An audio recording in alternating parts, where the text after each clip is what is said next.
¿Qué tal? ¿Qué tal? ¿Cómo están, amigos? Aquí tenemos una Chevrolet que el cliente dice que hace ruido cuando se enrolla para la derecha. Hace un clac, clac, clac, clac. Y no le gustaba este tipo de grasa que está por ahí. Ahora la pregunta es, ¿de dónde salió esa grasa? Déjenme decirle que esa grasa salió de esta flecha. Y el ruido que él escuchaba es esta flecha que ya no servía. Miren, totalmente toda la grasa se le cayó. Y eso hace que haga ese ruido, los valeros que van ahí, ¿verdad?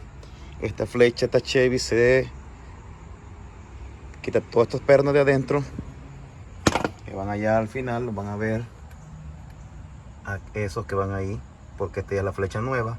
Ahorita vamos a darle una limpieza, una power washer.